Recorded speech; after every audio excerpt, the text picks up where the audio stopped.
안녕하세요. 2022년 1월 7일 법원이 방역 패스의 효력 정지를 신문합니다. 서울행정법원 행정사부 한원교 부장판사는 조두영 영남대 의대교수를 비롯한 1023명이 보건복지부 장관, 질병관리청장, 그리고 서울시장을 상대로 낸 방역 패스 집행정지, 효력정지 신청에 신문기일을 오후 3시로 지정했습니다. 신문기일에 재판부는 양측의 입장과 주장을 입증할 계획을 확인합니다. 신문이 종결되면 별도의 기일을 지정할 필요 없이 집행정지 여부를 결정해 당사자들에게 통보합니다. 집행정지는 행정청의 처분으로 회복할 수 없는 피해가 발생할 우려가 있는 경우 그 처분의 효력이나 집행을 임시로 막는 법원의 명령을 뜻합니다. 만약 재판부가 집행정지를 결정하면 관련 본안 소송의 판결이 나올 때까지 방역 패스는 중단됩니다. 재판부가 인용 결정을 하면 대형마트, 식당을 포함한 시설 전체에 대한 방역 패스가 중단될 수 있습니다. 현재 방역 패스의 행정처분 취소 소송과 집행정지 소송을 함께 진행하고 있습니다. 그리고 오늘은 집행정지 소송의 신문기일이죠. 집행정지는 본안 소송의 판결이 나올 때까지 방역 패스를 멈춰달라는 소송입니다. 이와 별개로 지난 1월 4일에는 학원, 독서실, 그리고 스터디 카페에 대한 집행정지 소송에서 법원이 인용 결정을 내려 방역 패스가 중단된 상태입니다.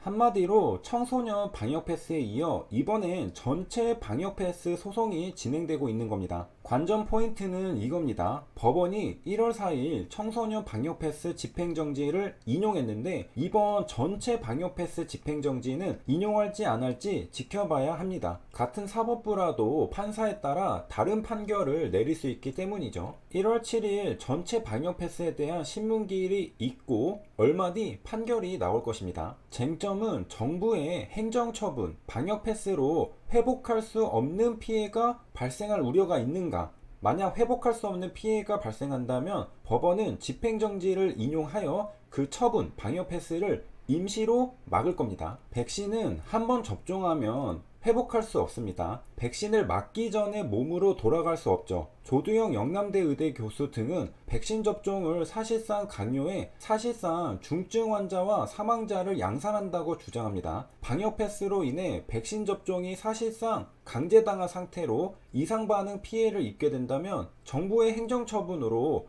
회복할 수 없는 피해가 발생할 우려가 있다고 판단할 수 있습니다. 만약 법원이 조두영 영남대 의대 교수 등의 말에 동의한다면 집행정지 인용 결정을 내릴 것입니다. 하지만 반대로 회복할 수 있는 피해라면 법원은 인용하지 않을 겁니다. 어떻게 판단할 수 있느냐? 결국 통계 자료를 보고 판단해야 합니다. 회복할 수 없는 피해는 크게 두 가지가 있다고 볼 수 있습니다. 첫째, 미접종자의 시설 이용에 커다란 제약이 생긴 것입니다. 시설을 이용하지 못하면서 피해를 받고 있는 미접종자들이 있을 텐데 이 피해가 회복할 수 있는지 회복할 수 없는지 판단해야 할 것이고요. 둘째, 백신 접종으로 중증 환자와 사망자까지 나오고 있다는 것입니다. 이건 통계 자료를 통해 정말 백신을 접종하면 유의미한 이상 반응이 발생하는지 살펴봐야 할 것입니다.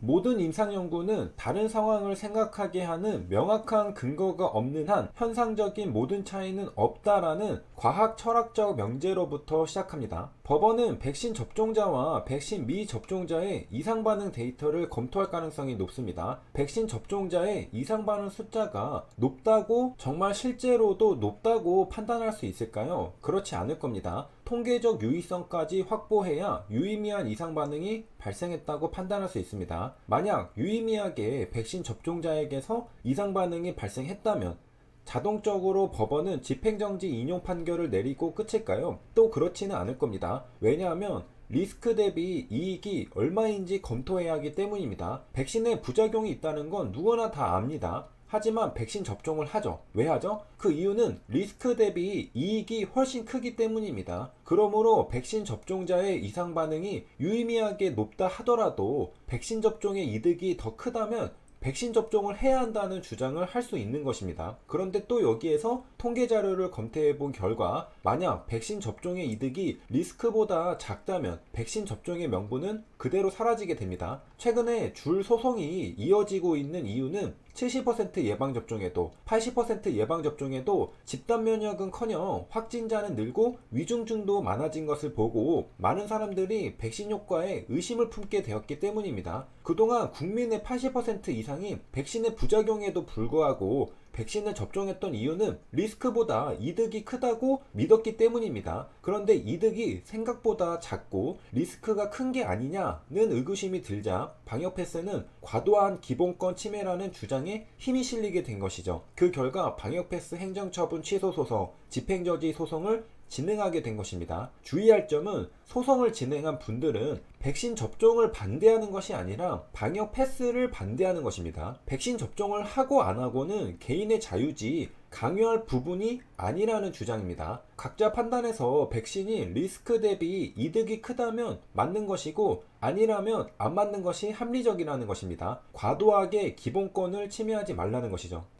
한마디로 백신은 효과도 있고 부작용도 있습니다. 그러니까 강요할 게 아니라 각자가 득실을 따져서 맞을 사람 맞고 안 맞을 사람 안 맞게 해야 한다는 겁니다. 그러니까 방역 패스 소송의 핵심 쟁점은 백신이 효과가 있고 없고가 아니라 또한 부작용이 있고 없고가 아니라 사실상 백신 접종을 강요하고 있다는 부분입니다. 정부가 미접종자에게 사회생활 시설 이용에 대한 심대한 제약을 가해 사실상 백신 접종을 강요하고 있으니 이러한 행정처분은 취소해달라는 것이죠. 한마디로 사회생활 하려면 백신 맞아라는 합리적이지 않다는 주장입니다. 백신은 나의 건강 측면에서 고려해서 맞는 것이지 사회생활 측면에서 고려해서 맞는 건 아니라는 것이죠. 또한 조두영 영남대 의대교수 등은 정부가 합리적 이유 없이 백신 미접종자들을 차별하고 있다고 주장합니다. 헌법 제11조 제1항 모든 국민은 법 앞에 평등하다. 누구든지 성별, 종교 또는 사회적 신분에 의하여 정치적, 경제적, 사회적, 문화적 생활의 모든 영역에 있어서 차별을 받지 아니한다. 백신을 접종하면 접종자의 신분이 되고 접종하지 않으면 미접종자의 신분이 됩니다. 방역 패스는 백신 접종 여부의 차이를 근거로 경제적, 사회적, 문화적 생활에 차별을 준다는 것이죠.